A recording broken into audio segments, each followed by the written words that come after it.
ఓం నమః శివాయ. ఓం నమో నారాయణాయ. ఓం శ్రీ స్వర్ణాకర్షణ కాల భైరవాయ నమో నమః. ఓం కాళకాలాయ విద్మహే కాళాతీతాయ ధీమహి తన్నో శ్రీ నరదృష్టి నివారణ కాల భైరవ దేవతాభ్యో నమో నమః. హరి ఓం.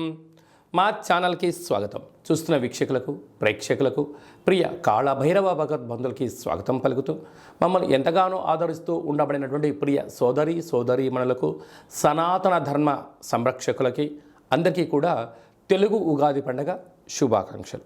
అలాగనే వసంత నవరాత్రుల ప్రారంభోత్సవ అమ్మవారి యొక్క ఆశీస్సులు.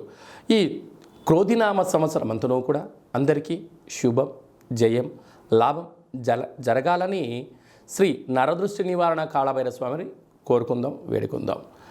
కనుక ద్వాదశ రాశుల్లో గ్రహ గమనాలను ఒకసారి వీక్షింపచేద్దాం. మేషరాశిలో బుధుడు మరియు గురు సంచార స్థితి, కన్యరాశిలో కేతు సంచార స్థితి, కుంభరాశిలో కుజుడు మరియు శని సంచార స్థితి, మీనరాశిలో రవి, శుక్ర, రాహు సంచార స్థితితో ఈ విధంగా ఉన్నాయి. ఈ సంవత్సరం రాజు కుజ భగవానుడు.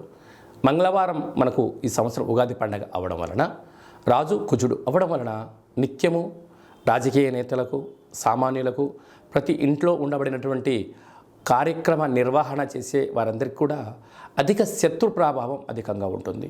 నిత్యము అంతర్గతమైనటువంటి భద్రతా లోపము, రక్షణ శాఖలో, న్యాయశాఖలో, అడ్వకేట్సు, పోలీసు, రక్షణ రంగాలలో వీరితో బాగా విపరీతమైన ఇబ్బందులు ఉండేటువంటి అవకాశాలు ఉన్నాయి. ఈ సంవత్సరము అధికమైనటువంటి వేడి, అధికమైన వర్షాలు, అన్నీ అధికస్యం ఉండేటువంటి పరిస్థితి ఉంటుంది. భానుడు విపరీతమైనటువంటి ఉష్ణోగ్రతను వెదజల్లే పరిస్థితి ఉంటుంది. పర్యావరణము పరిరక్షణకు దూరం అయ్యే పరిస్థితి చాలా అధికంగా ఉంటుంది. అదియే కాకుండా మంత్రివర్యులు శని భగవానుడు. శని ఆయుకారకుడు అవ్వడం వలన శని నక్షత్రాలు 3 నక్షత్రాలు, పుష్యమి నక్షత్రము కర్కాటక రాశిలో ఉండడము, కర్కాటక రాశికి ప్రస్తుత కాలమాన ప్రకారంగా అష్టమ స్థాన శని సంచార స్థితి. 2వ నక్షత్రము అనురాధ నక్షత్రము. ఈ నక్షత్రము వృశ్చిక రాశిలో ఉండడము అర్ధాష్టమ శని సంచార స్థితి. 3వ నక్షత్రము ఉత్తరాభాద్ర నక్షత్రము మీనరాశిలో ఉంటుంది. మీనరాశికి కూడా ఏళ్ళనాటి శని యొక్క ప్రభావము. అంటే శని భగవానుని యొక్క తీవ్రత ఈ సంవత్సరము చాలా అధికంగా ఉంటుంది. మంత్రివర్యులు అవ్వడం వలన రాజు ఆజ్ఞాపిస్తాడు, మంత్రి పరిపాలన అధ్యక్షత నిర్వహణ చూస్తాడు. కనుక ఈ సంవత్సరము అనేక రకాలమైనటువంటి వ్యాధులు, ఇబ్బందులు, చోర భయం, తస్కరణ భయం, నదీ ప్రయాణాలు, అగ్ని ప్రమాదాలు, అనేకమైనటువంటి స్వయం కృప అపరాధంతో జరిగే పరిస్థితి చాలా అధికంగా ఉంటుంది. కనుక ఇలాంటి కాల సమయంలో ఈ సంవత్సరం అంతనూ కూడా శని భగవానుని యొక్క ఆశీస్సులు, మంత్రి ఆశీస్సులు మనకు కలగాలి అన్నట్లయితే ప్రధానంగా ఒక వ్యక్తి తన ఎంత బరువు అయితే ఉంటాడో అంత బరువు కలిగినటువంటి ఉప్పును తులాభారంగా చేసుకొని, ఆ ఉప్పును శివలింగ ఆకారంగా ఏర్పాటు చేసుకొని, రుద్రుడి యొక్క నమ్మకాన్ని, శని యొక్క మూలమంత్రాన్ని సంపుటీకరణ చేసుకుంటూ జలంతో ఆ యొక్క శివలింగానికి, అంటే ఉప్పుతో చేసిన శివలింగానికి అభిషేకం చేసుకోవడం వలన నీటితోనే ఉప్పు మరణిస్తుంది, నీటితోనే తయారవుతుంది. కనుక సమస్యలు సమసిపోతాయని చెప్పి గమనించాలి. ఈ ఒక్క చిన్న రెమెడీ కార్యక్రమం చేసుకుందాం. శని భగవాన్ యొక్క ఆశీస్సులు పొందుదాం. శ్రీ క్రోధినామ సంవత్సరంలో అందరము ప్రశాంత, సుఖవంతమైన, ఆనందకరమైన, ఆరోగ్యకరమైనటువంటి జీవితాన్ని పొందుదాం. వృషభ రాశి వారికి ఎలా ఉండబోతుందో ఈ వీడియోలో సవివరంగా, సంపూర్ణంగా తెలుసుకుందాం. వృషభ రాశిలో ఏ నక్షత్రాలు వస్తాయి అనగా, కృతికా నక్షత్రంలోని 2, 3, 4 పాదాలు, రోహిణి నక్షత్రంలోని 4 పాదాలు, మృగశిర నక్షత్రంలోని 1, 2 పాదాలను కలిపితే వృషభ రాశి. చాలామందికి పుట్టినటువంటి కాల సమయంలో డేటా ఆఫ్ బర్త్లు లేనటువంటి ఏకైక కారణం చేత పేరు యొక్క మొదటి అక్షరాన్ని అనుసరిస్తూ ఆ రాశిని తెలుసుకునే ప్రయత్నం అవుతుంది. అవి ఏ అక్షరాలు ఒకసారి పరిశీలన చేద్దాం. ఈ, ఉ, ఏ, ఓ, వా, వి, ఉ, వే, ఓ అక్షరాల వారందరూ వృషభ రాశి జాతకులే. వృషభ రాశి యొక్క అధిపతి శుక్ర భగవానుడు.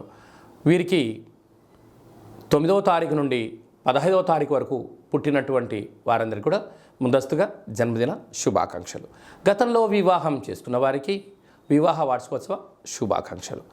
వీరికి పంచమ స్థానంలో కేతువు, రాజ్యస్థానంలో కుజుడు మరియు శని సంచార స్థితి, లాభస్థానంలో రవి శుక్ర రాహు సంచార స్థితి, వ్యయంలో బుధుడు గురు సంచార స్థితి ఉండడం వలన వృత్తులలో, ఉద్యోగాల్లో, అలాగే కిరాణం షాపులు, అలాగనే వ్యాపార సంస్థలు నడిపించేటువంటి వారందరూ కూడా సాఫ్ట్వేర్, హార్డ్వేర్, వస్త్ర వ్యాపారాలు, స్వర్ణకారిత వ్యాపారాలు చేసేటువంటి వారందరూ కూడా ఎంతో జాగ్రత్త అవసరం.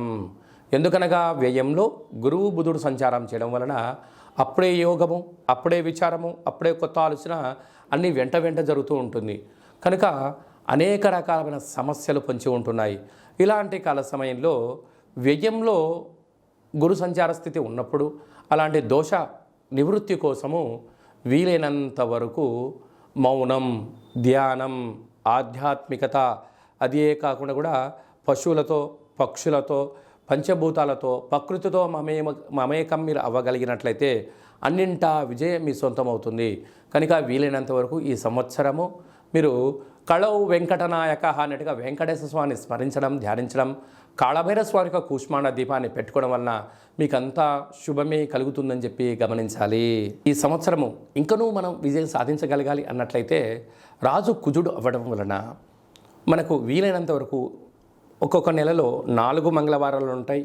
అలాగా సంవత్సరానికి 52 మంగళవారాలు మనకు వస్తాయి. కనుక వీలైనంత వరకు మంగళవారం ఉదయం 6 నుండి 7 గంటల వరకు కుజహోర జరుగుతూ ఉంటుంది. అలాంటి కాల సమయంలో మౌనం, కుజుడికి మంత్రం ఆరాధన చేయడం వలన, ఎరుపు బొత్తులతో దీపం వెలిగించడం వలన మనకు యోగదాయకం అని చెప్పి గమనించాలి.